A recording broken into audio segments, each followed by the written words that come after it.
export to the cloud. And we'll begin. So today, this morning, we're doing passive reconnaissance. This is really one of the only times in Red Team that we're going to spend a lot of time specifically on passive reconnaissance, mostly because we're going to be doing a lot of active reconnaissance with PWK. So let's kind of talk about what this is and what we need to know about it. Oops, why did this close? Keynote. Oh, that's weird. All right. So here's our outline of it. We're going to talk about the definition. We're going to go through a bunch of tools, more tools than we'll really have time to explore fully, but that's fine. That's how we're always going to be doing it. We're just going to take a look at some of these tools and do a summary, and then we'll actually use some of these tools in labs today. So are you sharing your screen? Why isn't it sharing? Let me close this and try that. Okay, cool. All right, so let's talk passive reconnaissance and what it actually is by definition first. So really, we're just going to be collecting information, publicly available information, that anyone is allowed to gather this information. And we're going to do this without actually talking to or interacting with our target. So if you want to think like we're thinking like criminals or thinking like hackers, this whole passive reconnaissance phase is like scoping out the joint. We want to know what this place actually is. So if this is a physical location, this might be knowing the address. This might be knowing, what kind of doors they have, what kind of windows they have. It might be knowing who works there. Do they have shift work, right?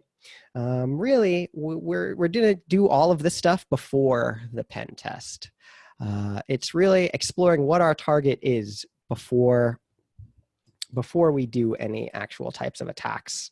So what kind of information are we looking for? Well, we're trying to find out what type of assets the company or organization our target has. So specifically, I'm talking about things like IP addresses, talking about things like what kind of domains they have or subdomains, any kind of external partners that this organization might be working with, any services, any technologies that they specifically use, any email servers that they have, any VPN systems that they're using, usernames, passwords. I'm looking for all of that information.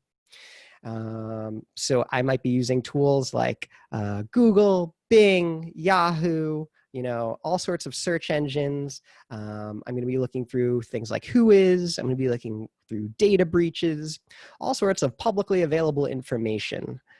So really, if we're going through this, we're looking at their target's footprint. What sort of stuff do they leave out there?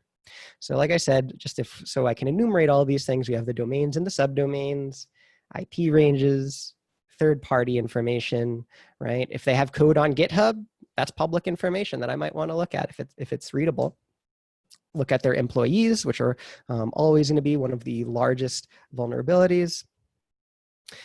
So really, this whole idea is knowledge is power, and you kind of got to put on a detective hat for all of this passive recon. You kind of got to be like putting papers on the walls and threads and putting everything together, and not everything is going to necessarily be important at the time, but within the context of everything together is what's going to be important. So the first tool that we're going to be using for this is my favorite hacking tool. It is Google, the search engine. And so I'm going to level up your Googling skills now by teaching you a bit of Google dorking. Now, there are entire books on Google dorking. I'm not going to go through the entire book on Google dorking, but I'll show you a link of where you can see things online. But there's a few filters that I want to bring to your attention that are pretty useful. They are the site, the file type, the in URL, and in title filters. And I can add these to my search queries, and it will filter things down even more for me. There are other terms as well, or other operators, I should say. We can use the minus term, so you can exclude certain terms in our search. We can group terms together, just like we do with code. So we want both of those terms or one of those terms. We can use the pipes for or, just like in coding.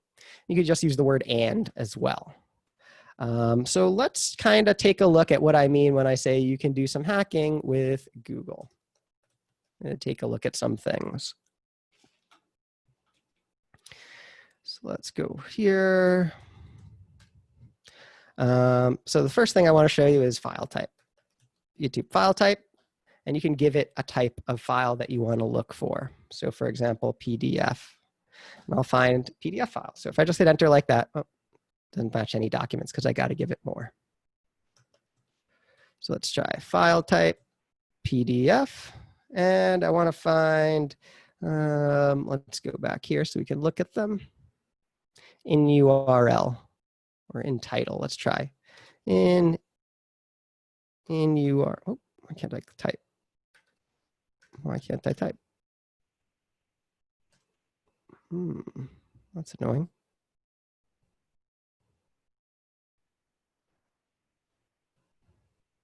There we go. In URL, let's say nytimes.com.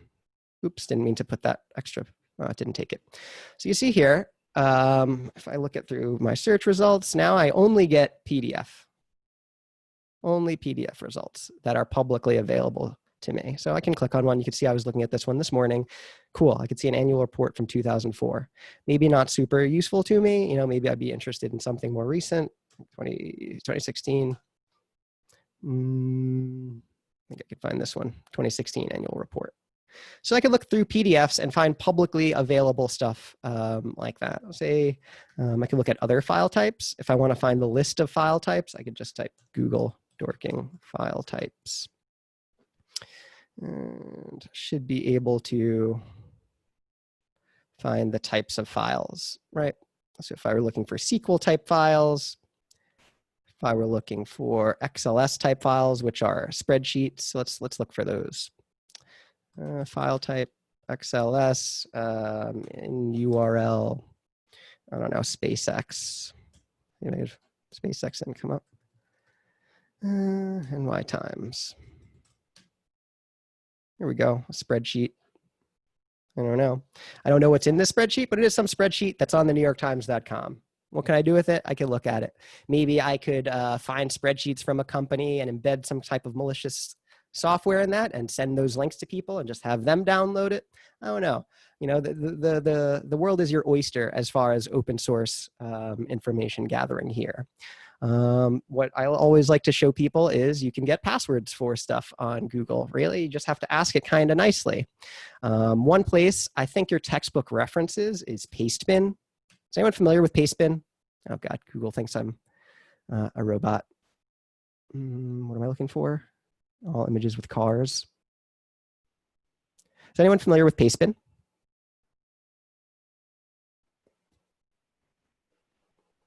I take the silence as no.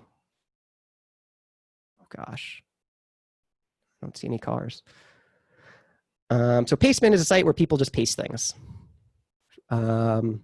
Pretty much anonymously. You just paste whatever you want right there. A lot of times people will be pasting all types of things they shouldn't be, and you can find it through Google.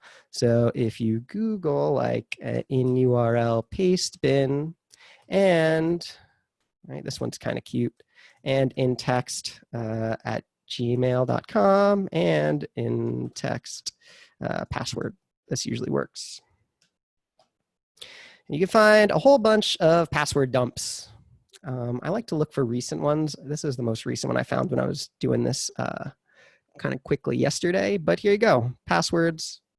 I'm not gonna like expand them, but you can go ahead and do the search yourself and you find all kinds of passwords, usernames, passwords, and you can do whatever it is you want with just by searching, right? Cool, so that's some Google things. There's also the exploit DB Google Dorks. This one you may want to favorite is a hacking database. So you can kind of look for a whole bunch of common Google dorks or queries that people have found that search for all types of things. And just so we understand how it is that Google works is, right, they have all these bots that are scanning through all of the web pages and really just indexing all that stuff. And you are asking Google's database, you know, to find what matches those things. And all the time, we have all sorts of developers that accidentally expose stuff or files that they shouldn't be. And if Google already indexed them, well, too bad, right? It's public now. Cool. So that's what I want to show you about Google as a hacking tool. Any questions on Google as a hacking tool? You kind of just have to play with it. And there's some exercises for you to try. Okay.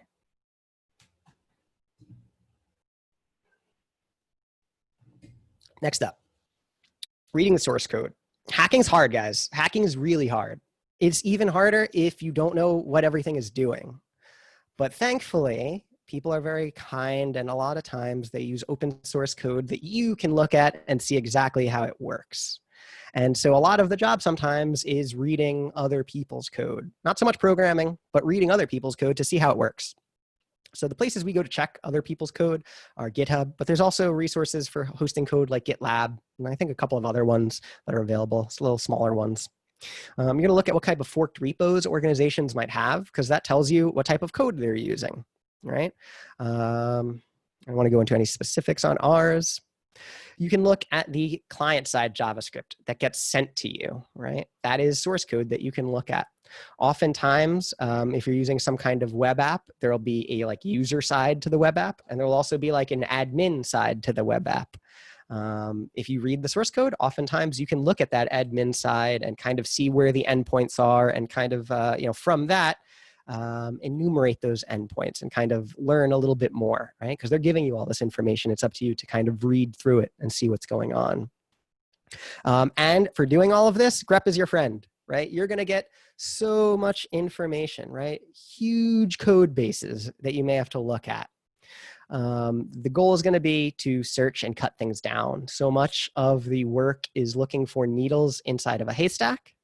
And, here's your tool for cutting down a lot of the haystack using grep, right? So grepping terms like auth or password or API, right? These types of terms you might want to look for inside source code to see where they're being used.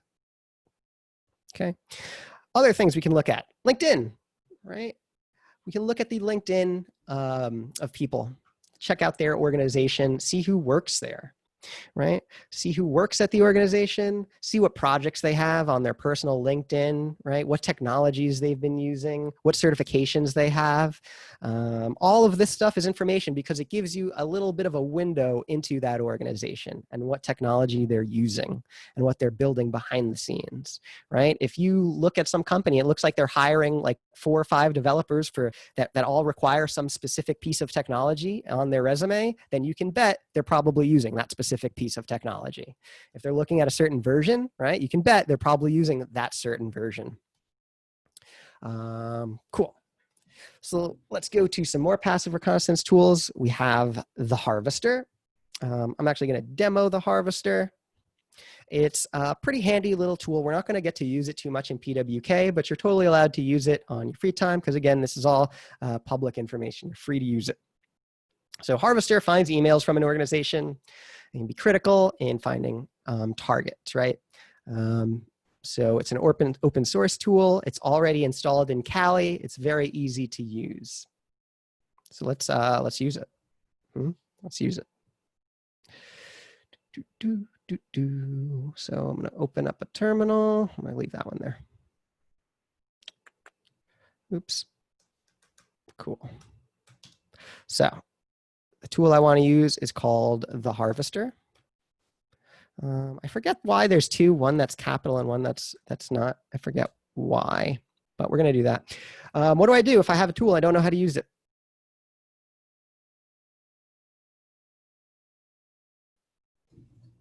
Either man it or -s help.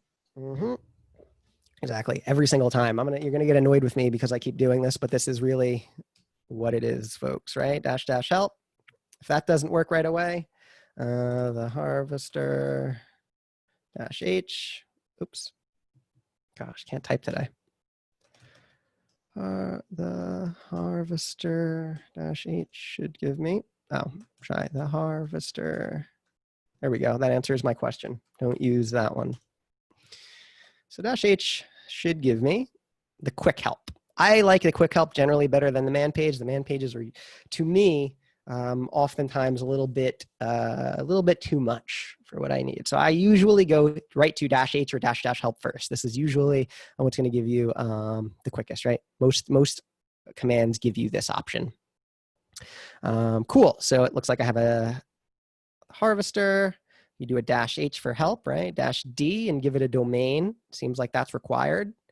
-L for a limit. -S for some start, right? A whole bunch of these things you can give it by options. -E for what DNS server you want to use. Okay, cool. Let's scroll down. Is there any more? Okay, I think there is an example on the man page. I'm not sure. But if not, I'll show you how to use it. The harvester. No, there's no manual entry for it. So we just have this help. All right, so let's try it. I'm going to use the harvester. And we're going to pick a domain. I'm going to pick cisco.com, just random one. And we're going to pick where we're going to be searching from. So what knowledge base are we searching from? I'm going to just pick yahoo.com and a limit for 100. And while that's running, let's go look at what I actually did.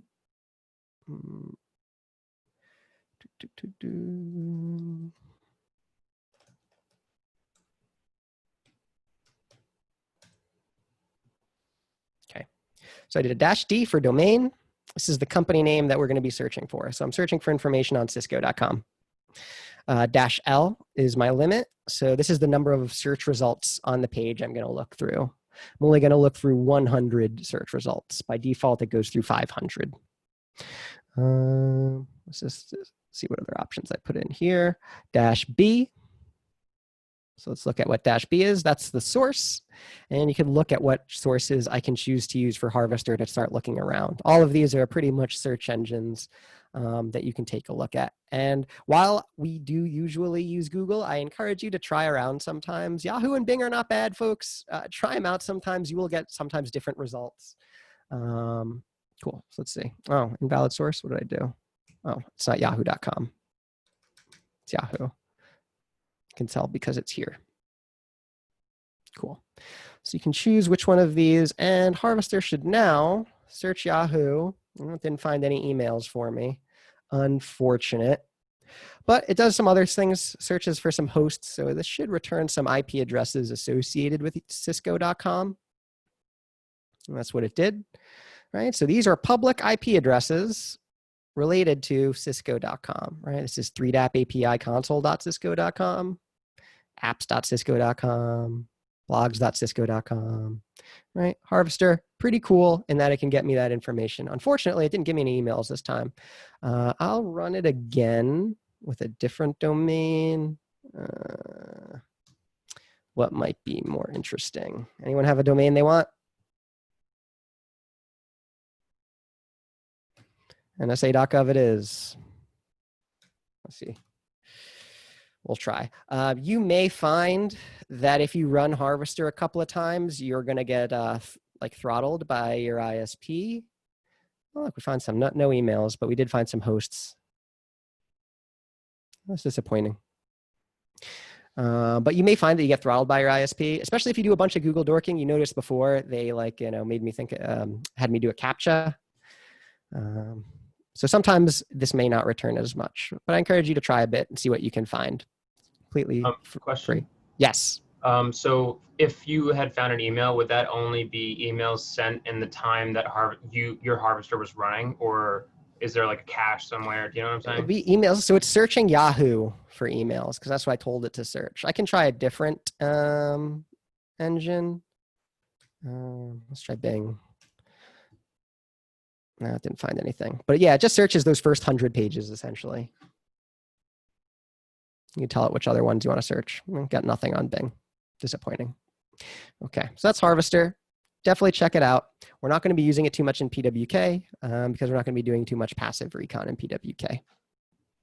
Cool. Let's talk about the next tool that I want to show you about. So we have passive reconnaissance. We haven't used whois. I don't think we've explicitly shown you guys using whois at least. So this will give you the domain registration information. So everyone who owns a particular domain name. It has a record. This is public information.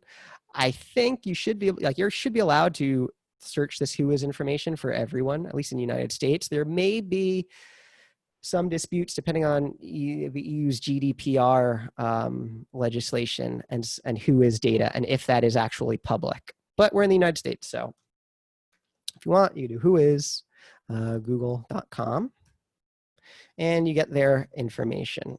So let's take a look at the top. Domain name google.com, their ID, the who is server that that I'm using, right? Let's see what Google's name servers are, right? NS1, NS2, 3, and 4. Any other sort of public information you could see here. I think you can usually see who actually bought this, who this domain is registered to. But oftentimes we have services now that are kind of like a shell, so you don't see who actually owns it. Because there used to be an actual name attached to these. But who is just a common way you can search up who owns domain names, right? So who is fullstackacademy.com, right? Search there. Full stack, all right. So GoDaddy, obviously doing something with them. See our name server. Obviously using some kind of Amazon Web Services, AWS, right? All sorts of information right here just by going to who is. This is all public stuff, so you can totally check it out. Cool. What else do I need to share? Okay. Netcraft. So again, a really cool tool that I'd encourage you guys to play around with. However, we're not going to get to spend too much time with it on PWK. So let's take a look at what it actually shows you. It has a wide variety of information, and you can get like reports on particular websites. So mostly information on DNS and their content distribution network. So let's take a look. I prefer show, don't tell. So let's take a look at Netcraft. You just go over to Netcraft, I think. Okay, and you're going to want to go to services. Why won't this come down? What the heck? Where'd you go? Come down. Why aren't you working? I thought you could just go here.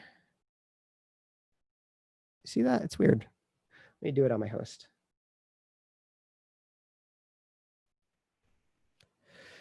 Boop, boop, boop. So should come down. That's actually what's coming down. Yeah, the 3 that's choices. Obnoxious. There we go.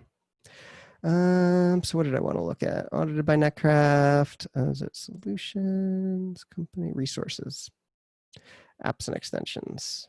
Nope, not that. Yes, there it is. Search DNS. All right. So you search anything here. I'm just going to search in fullstackacademy.com. And we get all sorts of results related to this domain. So for example, there's learn.fullstackacademy.com, right?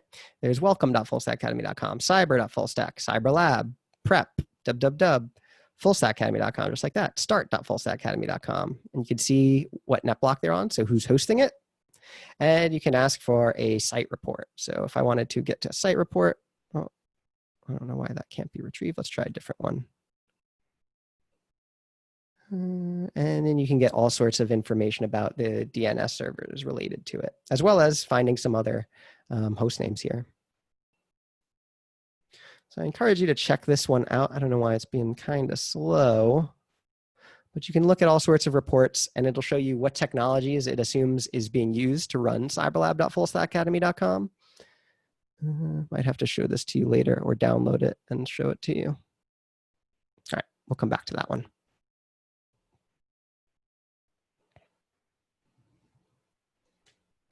Cool. So that's Netcraft. Now this tool, recon NG, is this one we may actually get to use. I think this one's super cool. It is kind of a framework for doing your passive and active reconnaissance. It's similar to Metasploit framework in that it's a little bit different to use. So let me show you what I mean by that. So first, before I do that, recon NG is for both passive and active, like I said. When you first run it, it's not going to have any modules installed. So you're going to have to install the modules. You can choose to install all of them, or you can choose to install one at a time, however. There are a couple of specific commands that you need to be familiar with in order to use recon NG. But you don't have to memorize them. You can always just use help. And I'm going to show you how to do that because I always forget the commands. Let's try recon NG and an example. Is this working now? We'll come back to this. Cool. So to get to recon NG, we type recon NG. And I want you to kind of think of it as like you have just like stepped into a new piece of equipment here. You're like in a truck now or something, and you have to drive this. You're not just flying out there, right? So recon NG, here it is. You can see I have a different kind of command line. You can see I have one recon module already installed. When you set up recon NG, you're going to have 0 recon modules installed. So what do we want to do? First thing is marketplace refresh. So you do marketplace refresh, and that'll refresh the marketplace. That's where all of the modules are, right? So we have to update that list first. If you want to see all the modules, you do marketplace search. And this looks kind of gross. I want it to be formatted a little bit better. So that looks better. Is this text a good size? I feel like that's better. Okay. So if we look at the top, we get this nice little chart here from running marketplace search. I get this column with the path to a module. You can think of it as the name of the module. The version, the status, my current status, I don't have it installed. So installed or not installed. When it was last updated, and this D and K value. So let's take a look at what those D and Ks are. D is this module has dependencies. That means you need other stuff in order to make it work. K is it requires keys. So you need some kind of keys to actually use it. The type of keys I'm talking about are API keys. Similar to cookies, it's a token that lets you use some service. Most of them are paid. So let's take a look. We're gonna, when you use this, I'm going to encourage you to use or try to use a module that does not require a key, because you'd have to buy a key then or find a key somewhere. The key ones are usually a bit more interesting as far as getting juicy details. But like I said, you have to pay a bit for them. Some of them are like a $1 or $2 a month sort of thing. But I don't have any keys. I'm not going to show you my keys. You can get some own keys if you want, but there's plenty of free ones. So the tool, the module I'm going to show you, marketplace search. I just searched GitHub because I was interested in some kind of module that would search for information on GitHub. And I found this profiler one. And I was like, okay, that's going to be the module I'm going to try out. I encourage you to just look through this list of modules, find one that doesn't require a key or a dependency, be like, all right, let's try this one out. So I chose this one because it doesn't require a key or a dependencies. Okay. So how do I install it once I've chosen it, right? I said, I'm going to get this one. So I do marketplace, install, and then give it the path. Right? That's what I would type to install it. I've already installed it. I'm not going to type that. Cool. So now I have it installed. How do I use it? You do modules, load, and then you give it the path. I already saved it. Boop. And you'll see the context has changed. I'm now I'm equipped with that profiler module. Okay. Cool. If I ever get stuck, type help. So help gives me this This is the context commands I have right now. Right? Help obviously shows me this menu. Exit to exit the framework. Okay. What else do I have here? Anything good? Run to run the module. Okay. Other things that are important are info, show details about the module. So let's look at the details about this particular module. So OSINT human profile collector is the name of it. OSINT for open source intelligence, human for human intelligence, right? So we're looking at information on actual peoples here. That's what this module is going to do, right? Who wrote it? And here's the description, usually 1 or 2 sentences. Takes each username from the profiles table and searches a variety of websites for those users. The list of valid sites came up with a parent object. Cool. So I put in my GitHub username. If anyone feels brave, they can give me a username and we'll run this and see what types of profiles we show up with. But let's not do that, actually. Let's not do that. So what you need to do here is you'll see this options panel, right? You'll see what the name of the option is, what the current value is, if it's required or not, and then what the description of that parameter is. And this is going to be similar when we get into Metasploit as well, like a very, very similar sort of interface in terms of like putting on modules and setting the options for those modules. So right now, you can see that I set it to my current value of my GitHub username. But how would I change it? How can I set that information? Well, we can do, let me see. If I do help, did I see it? No, it didn't. Set help info. Okay. So what we want to do here is change these options. So I'm going to say options. If I type options, it tells me how to use it. So I can say options. I could list, I could set, I can unset. So if I do options list, just so you can see, here it lists my options. If I do options set, I can set an option. So I'm going to set the source. Set source mincer. This is how you set it. You'll see a confirmation here. I can type info again, and I can see it. If I wanted to change it to something else, right, just so I can show you that it's actually changing. Now, if I wanted to change it to Bob, you can see it's now set at Bob. I don't want to do Bob, though. I want to do me. All right. So if I type in info one more time, right, to check through all of my information, I set my option. That's the only thing that's required. If I ask for help to run the module, all I got to do is type run. So let's hit run and see what happens. Cool. So again, what this module did, right, as we read the information was it's going to search a whole bunch of databases looking for a username of mmincer.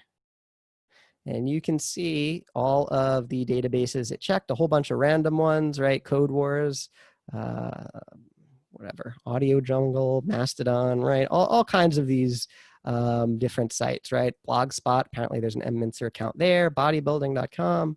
Right, all of these. It doesn't mean that all of these accounts are mine, but these are all publicly available accounts that have this username. So could be useful to me. Right, searches all kinds of these things. Any quick questions on using recon ng? Mostly following this path of searching for modules, installing modules, using modules.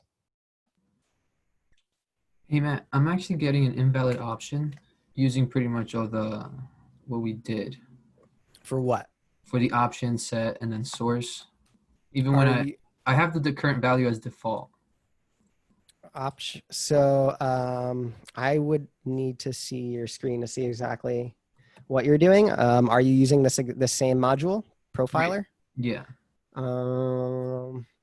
Yes. And I'm just doing, the options, and then I'm trying to change it to say Bob, Options set, right?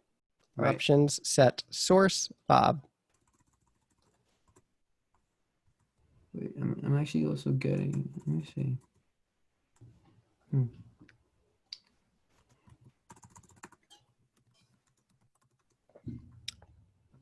Is anyone else following along with me? Was anyone, you don't have to be, but if anyone is, Curious. Yeah, I'm also getting invalid option name. Invalid option name.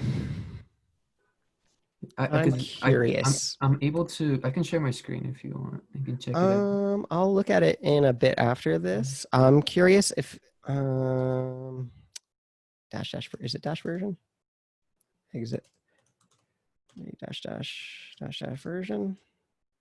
Can you exit recon ng and do a dash version? I'm curious. Because I'm using 5.1. If you're using 4, it might be a little different. If not, I'll come back and look at it. 5.0.1. Maybe there's a difference there. Maybe, but I would want to look at it. But this is outside of that. You were able to install a module and Yes, view the everything was viewed information on after it. that. Yeah, before. that. Okay, we'll figure out why we can't set the option in a bit. But that's the most important part. Able to enter recon ng, right? Able to reset the marketplace, view the marketplace search, right? Say we were searching LinkedIn. I don't know if there actually is a LinkedIn. Oh, look, cool. You apparently need a key for it, but you could do something that would look through LinkedIn contacts. Might be interesting if that's something you want. Okay, cool. We can take one look back at this because I wanted to show you guys this before. This is the report that was generated on cyber.fullstackacademy.com. You can see Amazon.com is hosting us, right? We're hosted by AWS. You can see our name server here. You can see who our domain registrar is. It was a lot of the information that you got from Whois and Dig or Host, but just in a format right here on your web. You can take a look at the IP ranges, stuff like that. All sorts of interesting information that's just kind of out there. All right. Cool. So those are the commands. I'm not sure if they change between versions. That's why I always just type help. So summary of open source intelligence, really, and passive recon. So it's all about gathering information without directly talking to the target. Okay, we are not directly poking it. It's like driving down the street and just kind of like looking through our windows and seeing what's going on in this neighborhood, right? Or we're not actually talking to our target. We're not, poking them. We're not getting onto their property or anything like that. We're just seeing what's publicly available. And this is one of the most crucial steps to any kind of penetration test, is knowing what's publicly available first. If you listen to Darknet Diaries and they talk about any of their physical or even some of the non-physical penetration tests, a lot of the times they just Google Maps, look at the location of this place. Are there fences? Are there guards, right? They'll look at people like, at the staffing of the place, because if it's staff or if it's shift work, oftentimes there's always going to be someone inside the building or not. And all this stuff is publicly available, and you can kind of draw some inferences based on the information you find out there. We can use specific tools. So Whois is a big one, right, for getting all of that information on domain names. We can look through public databases. We can use recon ng to actually look through a bunch of tools to use to look through public databases. We have the harvester, which I encourage you guys to try out. I've not often find too much success on finding emails, but I do often find IP addresses and hosts from harvester. So worth taking a look at and running, right? It doesn't cost anything and it's all public information. So it's something you should be doing. And don't forget to check the source, right? Like I said, hacking is super hard, and it's way harder if you don't know what's going on. And most companies are just putting that information out there if they're using public open source code. So you can look at that and read it and look for any kinds of security misconfigurations. Okay. Any questions as I'm wrapping that up?